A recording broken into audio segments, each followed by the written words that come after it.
guys, it's Tyler and we are here at my apartment. I am about to make some candles and wax melts because I am restocking my website for the fall. I am a little bit behind, which is so weird because it's still August and some of the candle, like the bigger candle companies have had fall scents out for like a month to 2 months almost. And I'm just like, dang, can we have summer? I know this summer has been really oppressive, but can we have summer? I'm not even a summer person. So we're gonna start now. This is my setup. I make all my stuff here in my apartment. When the house gets finished or semi-finished, I'll start making stuff in the basement, which is why we also want to get the basement as fixed as possible. I originally was going to see if I can dig down 2 more feet, probably a little bit more than 2 feet, but I wanted to have an extra 2 feet of head clearance because right now in the basement there's only about 6 foot clearance down there, and I'm 5'2"-ish, 5'3"-ish, so it works fine for me. But my brother-in-law, for example, is 6'4", and if I was ever to have any other people down there, I would really want to have a higher ceiling just to be safe. Before the flooding happened, I wanted to see if we can dig down a little bit and basically raise the ceiling by lowering the floor. And that was really expensive, but I was like, if I save up for it, like it could be something I do like maybe 2 years or maybe even 3 years into being in the house. And then the flooding happened and it made me realize that I have to get the stuff fixed now. And I may not even have the money, which is kind of sad because the ground will be open because it's just dirt up under. It's actually clay up under my house, which is not fun. All of that will be open. I just probably won't have the money to do the infrastructure needed in order to raise the ceiling, lower the floor. So when we do open up that floor, we will basically just be fixing what needs to be fixed. And I'm going to try to add I think it's called a sump pump. I'm going to try to add that down there because, again, the house does sit on clay and clay tends to grab onto moisture. So I'm going to try to keep the house from moving as much as possible. And although I love the house dearly and I love the way it's made, it's so very hard to repair. Okay, I am going to start the candles. I'm going to put you down. We're probably going to do a time lapse.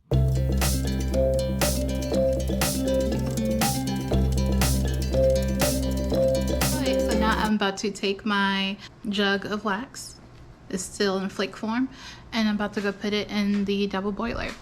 So the double boiling method is like the first method you really learn when you're candle making.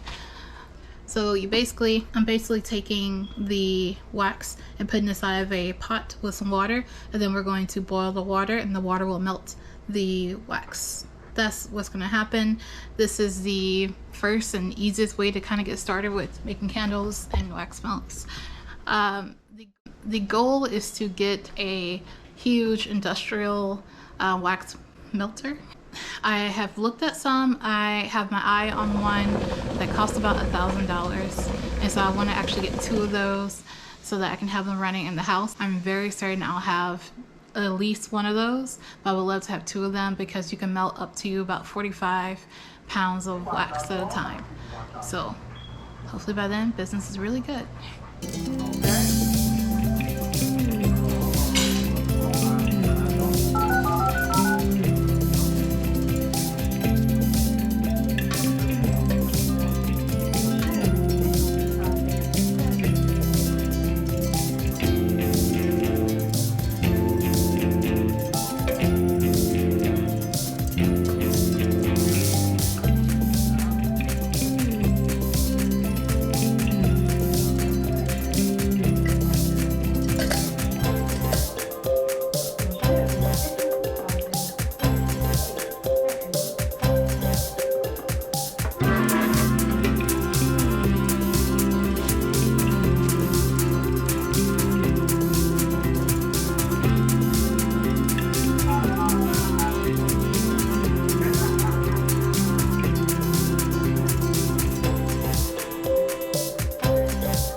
what type of fragrance oils I use.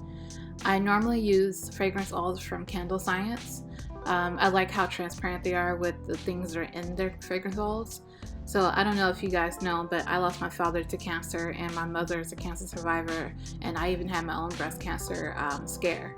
So I care a whole bunch about what goes into the candles and wax melts that I make, particularly because I'm making them, and so I'm inhaling a lot of the stuff that I'm making them with.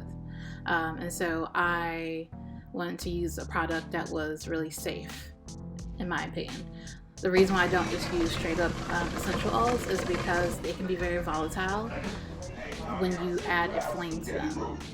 And so although they can be really fragrant and really pretty and really natural, they also can be very dangerous if you're using them incorrectly. Even if I put like just a little too much in there and I don't realize it, or if it just doesn't mix well and it gets too close to the flames, they're really volatile. So that's why I don't do straight essential oil blends, but my fragrances but my candles and wax melts do have essential oil bases in the fragrance oils themselves.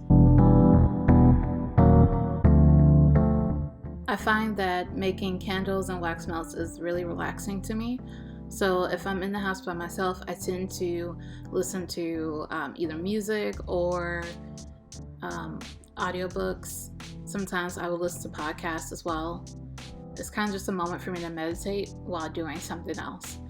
I don't tend to like just do what I'm doing now, but someone was with me, my mom, you can see her in the background, and she had TV on, and so I was like, that's a lot of noise. And so I like to just be calm and at peace when I'm making the wax melts and candles.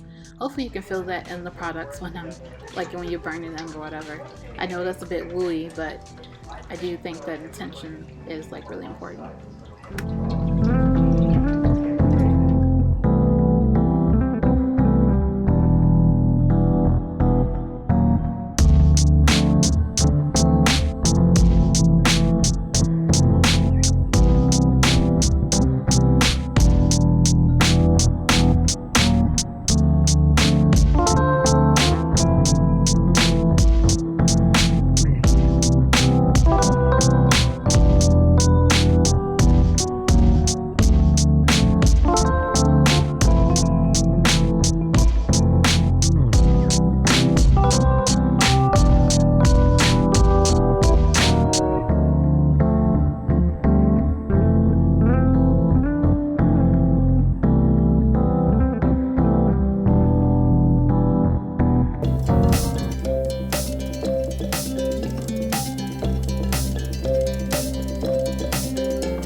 So what you're seeing me do right now is wipe out the containers that I use for my fragrance oils with alcohol.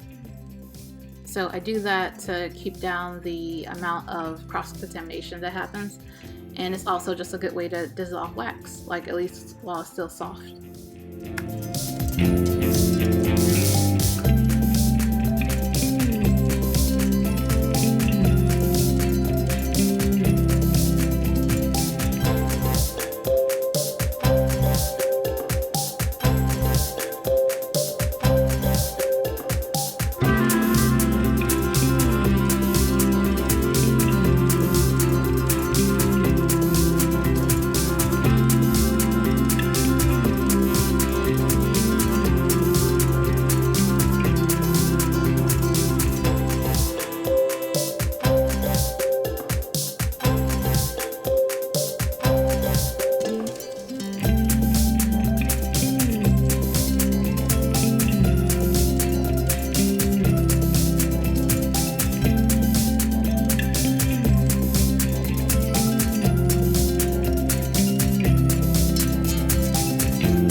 Looking at the colors, you can really tell that these were fall wax melts. I don't know, it gets a little repetitive, but I do love doing this, and it's really simple. And hopefully it allows me to make money in order to make my dreams come true. I am doing all this basically to save the house that I love.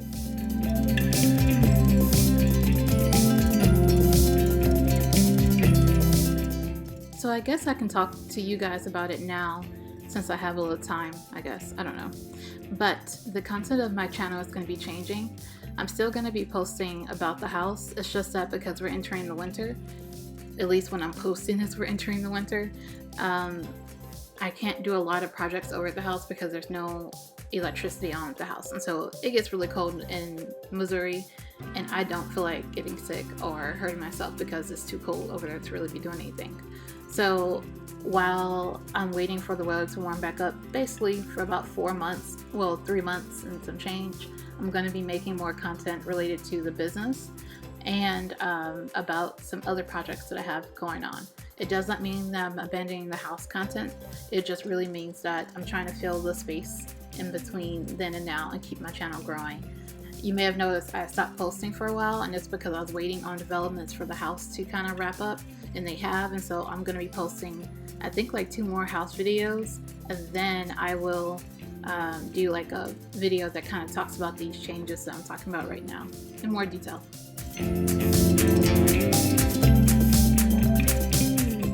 So now you see me going through and sticking some sticky notes onto the wax melts that I've already cooled. I'm closing the clamshells, and then I'm moving them away from the edge of the table so that we don't accidentally knock them down.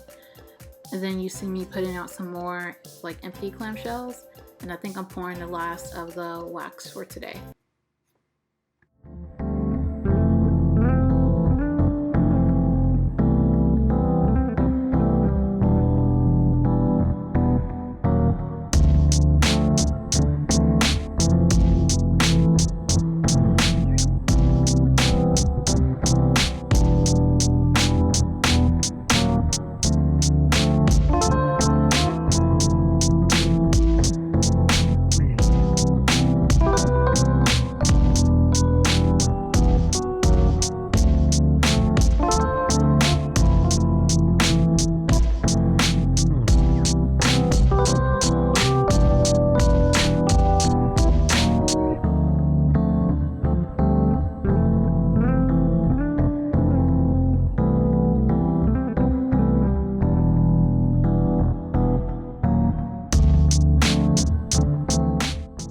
Okay, so we are just about wrapping up. I believe I've done my final pour, and now I'm about to go ahead and clean up my workstation. I started by wiping down everything with alcohol, again, just to make sure I don't have any cross-contamination. It cuts down on the extra scents that's in the air, and it's a good way to sanitize everything. Wiping down the scale that I use, because during the 4-hour process that this was, it got a little bit of oil on it as well as some wax. So I just want to wipe it down before I put it up. And then this is like the final, this is what we did. So in 4 hours, I made 112 wax melts. Well, this is the end of the video. I want to thank you for watching. Don't forget to like, comment, and subscribe. And if there's any more candle related content that you would like to see, please let me know.